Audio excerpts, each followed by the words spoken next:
Hello students. In last sessions, we start with the general methods of the preparations of alkenes. And alkenes can be prepared in the laboratory by a various method. As we know that in our curriculum, we have to study about the 17 functional group mainly.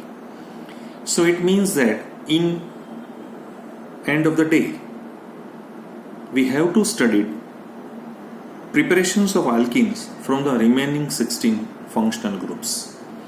But in our current curriculum, they give only 4 methods out of these 2 methods which can be covered in our last sessions.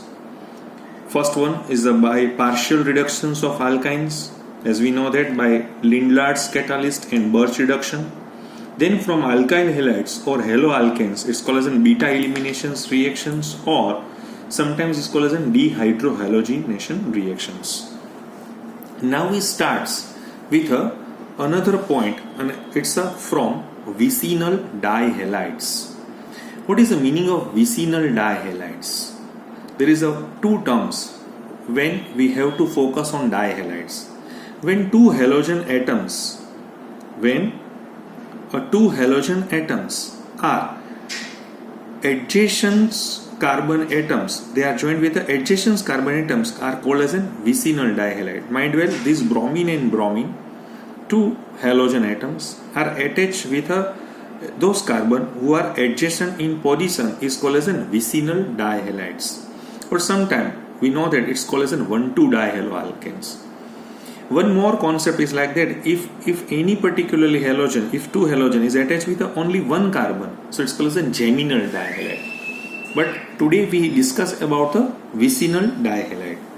Once again, dihalogen derivatives of alkane in which 2 halogen atoms are present on an adjacent carbon atom are called as a vicinal dihalide.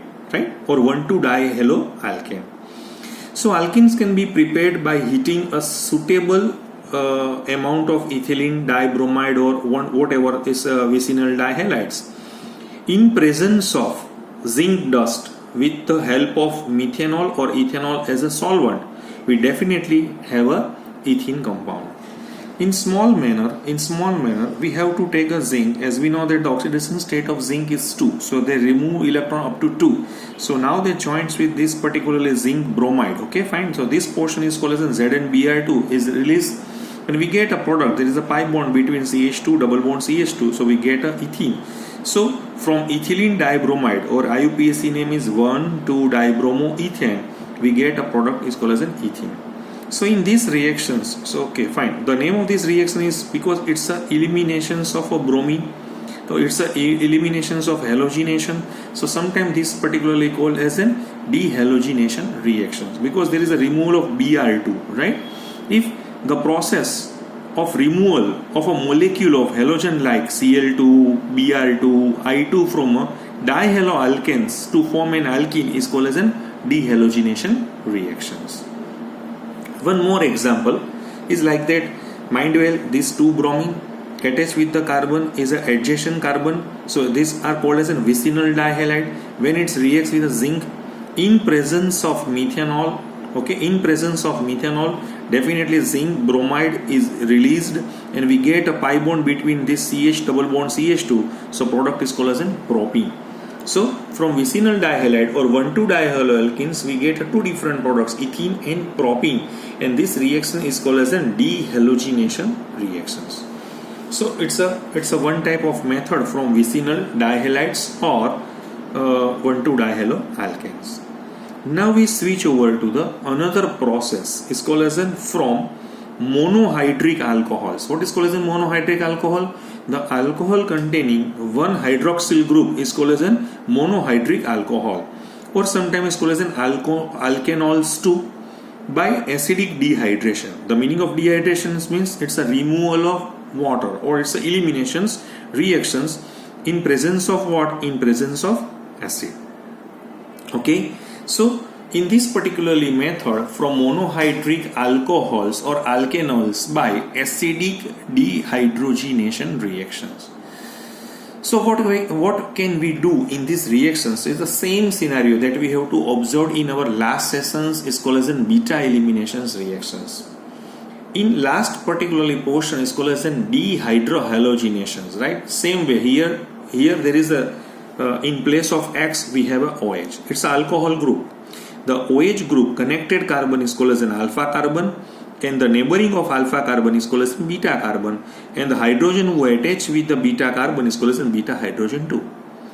So these alcohol when reacts with either concentrated H2SO4 because it's acidic in nature, or Al2O3, it's a alumina. It's a two role of alumina. Alumina is acidic in nature as well as they're having a hygroscopic nature. When we heated, because if we take a Al2O3, so 350 to 360 degrees centigrade temperature is required, right? So what particularly mechanism or what inner process which can be done? Here from alpha carbon there is a removal of OH, and here from beta there is a H, so H and OH water is released. So there is a pi bond between this alpha and beta. So they convert it to alkene. So once again, monohydric alcohols or alkanols containing a beta hydrogen, mind well, they having a beta hydrogen, it's a mandatory condition because there is a removal of OH. Same way there is a removal of H from beta, then and then we have to remove H2O. So it's a primary conditions, beta carbon containing hydrogen. Okay, with the help of mineral acids such as concentrated H2SO4, in some textbook or in our future alcohol lesson they give the H3PO4, or on passing their vapors over a heated alumina at 350 to 360 degrees centigrade temperature. So they eliminate a water molecule from alkene. Since a water molecule is eliminated from the alcohol molecule in the presence of acid, that's why this reaction is known as a dehydration of alcohol. It's a dehydration because it's a removal of water from alcohol. So dehydrations of alcohol. For example, if I having a ethanol, mind well, ethanol is a primary alcohol, right? When we heated with Al2O3, so the alpha carbon and beta carbon. So alpha containing OH and beta containing H. So there is a removal of H, and OH means water. So it's the eliminations of water, and we get a product ethene. But if we take a H2SO4, so it's a 95% concentrated H2SO4 and very good temperature, 170 degrees centigrade temperature is required to perform these reactions. So this is all about the primary alcohol. What about the secondary alcohol? If I give a certain example like that, if I having a CH3, CHOH, CH3, so it's a propane 2-ol. So when propane 2-ol reacts with a H2SO4, mind well, in this primary case we have to concentration is 95%, while in secondary it's a 60% only. So there is a concentration is decreasing. Why decreasing? Because primary is now converted into secondary. It means that ease of dehydration of alcohol compared to the primary, secondary is a fast reactions. Why? Because we particularly conclude this particularly mechanism after this topic. So propane 2-ol when react with 60% H2SO4, here we take 170 degree centigrade temperature, while here it's a decreasing temperature 100 degree. It means rate of reaction is quite good. So same here, OH alpha and two neighboring beta, but both two neighboring beta are equal in nature. So either or we get a same product, propene, because there is a removal of OH and removal of H from beta. So there is a pi bond between alpha and beta. So we get a product propene. Okay. Then after, if I having a tertiary alcohol like that, this is 2-methyl propane 2-ol. Okay. So look, the concentration is still decreasing, 95% to 60% and 60% to 30%. And temperature is also decreasing. It means that ease of dehydrations of alcohol, the order is like that: tertiary, secondary and primary.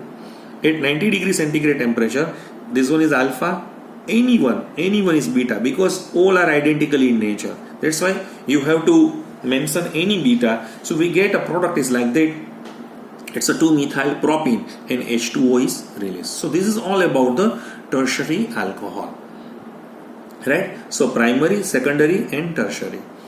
Some students says that, okay, fine, one more example which I given in the case of this CH3, CH2, CHOH, CH3, right? It's a butane tool and it's a secondary in nature. As we know that hydroxyl group containing carbon is alpha and neighboring is beta. But here these two beta are different in nature. It means that when we react with a concentrated H2SO4 and some temperature is required, because eliminations always require a temperature because we have to break the bond. That's why the temperature is required. So OH is removed from alpha and there are two possibilities of a removal of hydrogen, either or. So we get two different products. If we particularly remove OH from alpha and removal of hydrogen from this beta on left hand side beta, so we get a product is butene. But if we remove a beta from this terminal methyl group, so we get a butanene. So 80% is a major product, 20% means stable one, less stable one. So this can be explained with the help of, in our last sessions we little bit conclusion about the Setzeff rule. The meaning of Setzeff rule means the reactions is occur in such a way that your end product having a more substituted group. Here in this group only one substituted group, while here. Why this particularly Setzeff rule suggests that? Due to hyperconjugation. As we know that double, single, so this particularly carbon, this hydrogen is alpha in nature, 6 + 1, 7 hyperconjugative structures. While in this case only 2 + 1, 3 hyperconjugative structure. More amount of hyperconjugative structures in butene, it means that it's more stable, right? So that's the point that we have to discuss in this session. So what's the mechanism? Because in our future lesson is alcohol, phenol and ether. At that time I give these reactions in a mechanism way. But I think so most of the students have a certain idea. What is a certain idea? Here the OH group. O is more electronegative. It means that it's a removal of oxygen with this particular electron. So it means that these reactions which can be through via carbocation. Okay, game is over. So here primary carbocation, secondary carbocation, tertiary carbocation. As we know that tertiary carbocation is more stable than secondary, secondary is more stable than primary.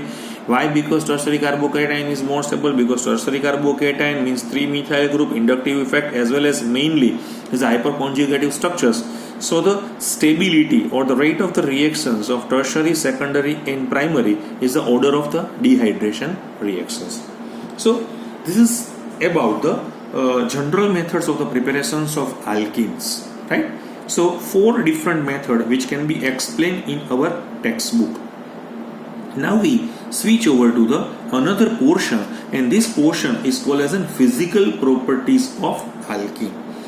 When we discuss about the physical properties of alkene, at that time we have to focus on 3 different points. One is melting point or boiling point, but mainly we discuss with a boiling point. Number 2, they form a hydrogen bond or not, and number 3, either they are water miscible or immiscible, means water soluble or insoluble or partially soluble. So 3 points agenda always we discuss in the case of physical properties of alkene. As we know that the first 3 members, what are the first 3 members? Ethene, propene and butene, because methane is not possible. They are colorless gases.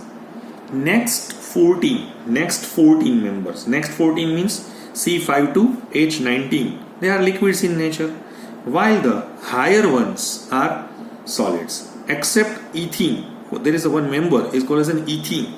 Ethene having a pleasant smell, then all other the alkenes are colorless and odorless gases. Like garlic, little bit garlic smell which can be observed in the case of ethene. Number 2, so this is all about the how the appearance and what is the smell or color. This is the first point. Next, they are insoluble in water. Why? Because all hydrocarbons are non-polar in nature.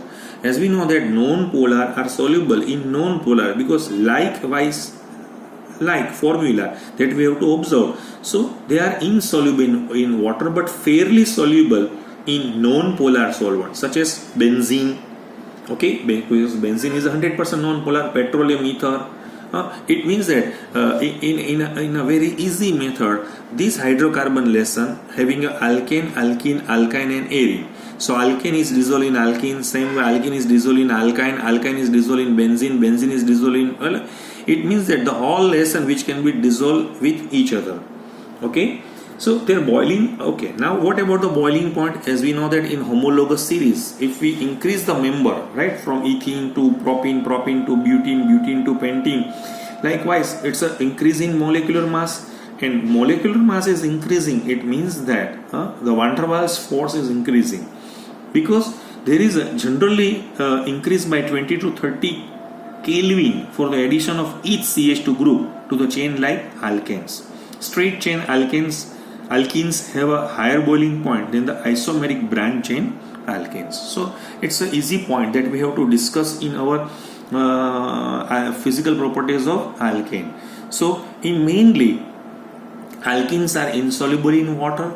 They are fairly soluble in non-polar solvents. In homologous series of alkene, if we downward from ethene to next member, so there is a always increase of 20 to 30 Kelvin temperature is due to the increase in molecular weight. Okay, and if we have two different isomers like but1ene, right, and isobutene. Okay, so in but1ene and isobutene, so but1ene having a higher boiling point as compared to the isobutene, because isobutene is branch in nature, and those who are branch in nature having a distance is little bit increasing and van der Waals force is decreasing. So this is all about the physical properties of alkenes. Okay, now we in next sessions we are most important topics of chemical properties of alkene. Thank you very much.